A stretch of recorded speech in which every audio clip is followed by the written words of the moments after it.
During a panel appearance on MSNBC's Up with David Gura, involving such fair and impartial voices as Zerlina Maxwell, they had a debate on Bernie Sanders versus Elizabeth Warren. Let's take a look. Bernie Sanders, avowed Democratic socialist. Elizabeth Warren, believer in the markets with regulation, a more nuanced, a better patrolled set of markets than we have. Well, I think it's interesting that you use the word nuanced, because that's actually what I'm thinking about as I compare them. They obviously have the same, similar set of values in terms of what the government should be doing for the American people and how you should regulate that government so that it works for everybody, right? They agree on that. They don't agree on the approach to get there. And in Elizabeth Warren's case, I actually know in detail how she wants to get there. And I would say that in Bernie Sanders' case, there are certain policies like Medicare for All that he put out a lot more detail than some of his other ideas. I don't have as much of the detail of how we're going to transform the healthcare industry, to quote, something he says all the time, right? And so how are you going to transform it? Elizabeth Warren, on the one hand, will tell me exactly how. Sometimes Bernie Sanders does not. So I think it's very important to have them on the same stage at a debate so you can make that direct comparison. You don't need to pay attention to political analysts like me, where I'm saying one is a little bit more heavy on the details than the other. You'll be able to see that. Okay. So now she also said that you don't have to listen to analysts like her, political analysts, right? Way ahead of you, Zerlina. Way ahead of you. Because here's the thing, right? So she says, well, I mean, look, Bernie Sanders, light on the details. We don't know how he's going to transform the healthcare system. The act of expanding Medicare, which would effectively bar private insurance, because you can't have private insurance companies under Medicare for All cover what Medicare for All covers. That is a transformation. I guess as for the how of it, well, the plan outlines a gradual transformation, an expansion, I should say, of Medicare enrollment and benefits over a 4-year period. It details what is going to be covered when, the role of insurance companies will play as it ramps up, and of course, as the things that insurance companies will cover continuously get, eliminated, right? It's pretty detailed. It's a detailed plan if you bothered to read it. But see, here's the thing. This isn't exactly a criticism of Zerlina Maxwell. I actually think that she was way more fair to Bernie Sanders in this segment than I ever expected, right? So not necessarily criticism to her. She wants to say that, look, I like Elizabeth Warren, her plans, whatever, right? Oh, look, I like Elizabeth Warren and her plans, right? I just happen to be, in favor of Bernie Sanders and like his plans a lot more. But seeing her goal, and the goal of this entire MSNBC panel, is to say, well, Warren's obviously better because her policy is a little bit more detailed and more realistic than Bernie Sanders because it's a pie in the sky. I should disagree with that. Again, I like Elizabeth Warren. I like her policies.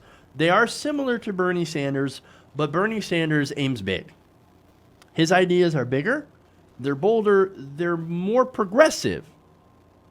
But they're also very detailed as well, right? Now, I would rather have the discussion on the differences between these two candidates when it comes to their specific policies and which one's bolder, which one's better, which one can get through a Congress a little bit easier, et cetera, et cetera. I'd rather have that discussion than what came next on this panel. First of all, I think what the first debate showed us is that they do make a difference, right? I mean, we've already had at least one candidate drop out. So, it feels like this is going to narrow it further and further. I think, having Bernie Sanders and Elizabeth Warren next to each other will really highlight, because for me, as, again, I'm not the political analyst here, but just as a woman, probably considered a somewhat moderate Democrat, Bernie Sanders makes my skin crawl, and I can't even identify for you what exactly it is, but I see him as sort of a not pro-woman candidate.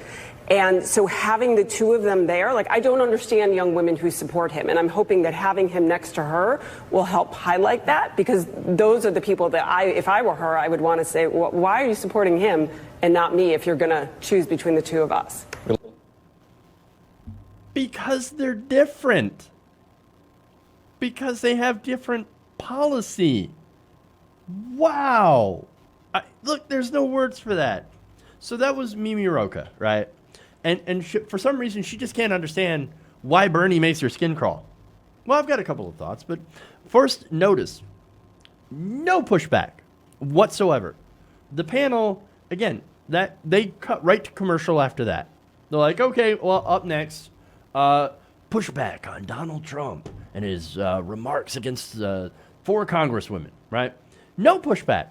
Zerlina Maxwell nodding her head like, oh, yep, you're a woman and he makes your skin crawl. Gotcha. No, of course there was no pushback. And look, that's because the entire panel was against Bernie Sanders from the start. This was a smear panel meant to gin up a fight between Warren and Sanders that doesn't actually exist. For one, again, Warren and Sanders aren't fighting each other. You know what they're doing? They're focusing on policy, which is really important. I think it's great. Elizabeth Warren has detailed plans, so does Bernie Sanders. Now, again, Elizabeth Warren's plans, not that bold, and there's a question of whether or not she's actually committed to some of the more progressive things. For example, Medicare for all. She continues to waffle on that, and that's greatly distressing to, progressives. They also have a completely different base of supporters. Whereas, Bernie Sanders is obviously, more progressives, where Elizabeth Warren is taking more from, Joe Biden voters, right? But still, Bernie Sanders, they're in the top 2 for people. Some people that support Warren would go for Bernie Sanders, and some of the people that support Bernie Sanders would go for Elizabeth Warren if Sanders were not in the race. So you have a little bit of that interchangeability, but at the same time, not so much. And I know that it is a bit contradictory, but she takes a lot of her support, her new support, from Joe Biden. So, but anyway, now the thing is, again, let me give you a difference in their policy, right? Elizabeth Warren's student loan debt forgiveness plan forgives up to about $50,000 in student loan debt. Well, that's great. Except that Bernie Sanders would eliminate all student debt, regardless of the cost. So that's Elizabeth Warren good, Bernie Sanders way better.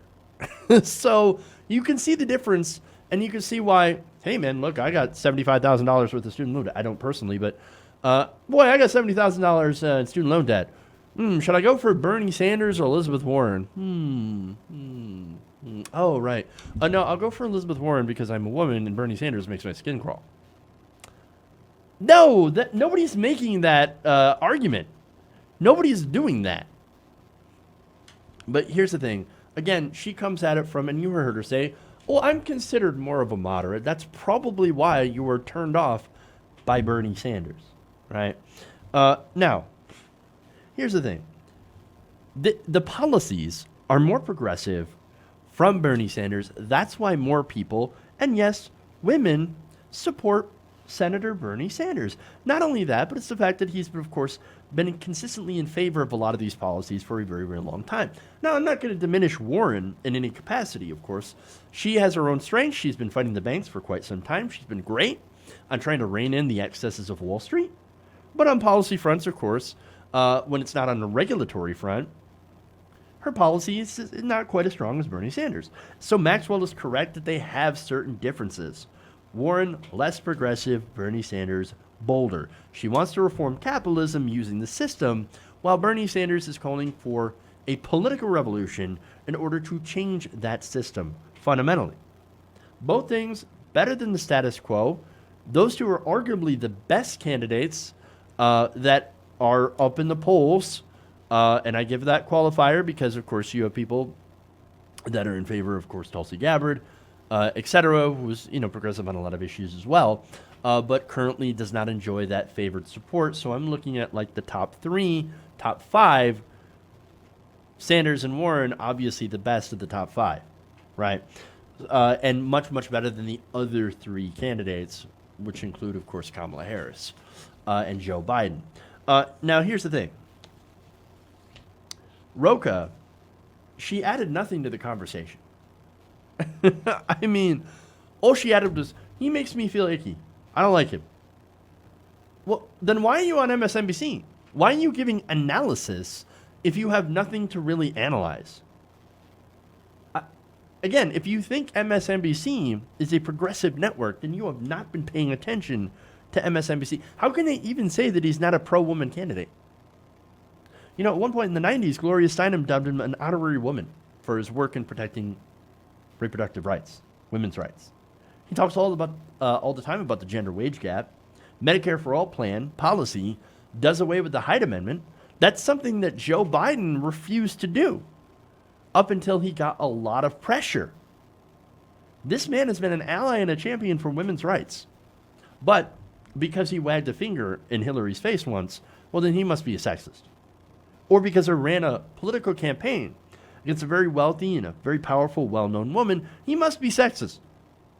Oh, because he's talked over a woman during a debate once or twice. That he's a sexist must be terrible person. Look, I don't know why, right? I don't know why she hates him so much. Even she can't put her finger on it. But let me tell you, all I know is that there are people who get paid a lot of money to trash Bernie Sanders on cable news and his ideas. I know that also that he is a threat to Wall Street, a threat to the establishment. He is the number one threat to their power and their influence. It cannot be Warren. It cannot be Sanders, says an anonymous banker to the Wall Street Journal. It can't be them. And then there are other numerous quotes here from unnamed officials working in finance at the big banks, etc., saying that that Bernie Sanders is our number one problem, and he cannot win, because if he does, oh boy, it's going to be a problem for us. And so it does not surprise me that there could be somebody on TV that's very handsomely paid, I assume, to appear on cable television, for some reason just can't seem to stand the sight of Bernie Sanders. Hey guys, hopefully you enjoyed that free video. Now I'm going to have to ask you a favor. Between the demonetization and the YouTube algorithm messing around with view counts, etc., we're having a hard time adjusting to the new YouTube reality, which is where you guys come in. See, we have a Patreon, patreon.com/TYTNation, set up to help us rely on you guys, the viewers, instead of big corporate ads. Look, you know the show. You know I'm not in favor of big corporations anyway. So help us transition away from relying on the ad model to pay the bills and sign up to be a patron, patreon.com/TYTNation. That goes a long way to help us keep the lights on. And you guys will know that you're supporting independent progressive media.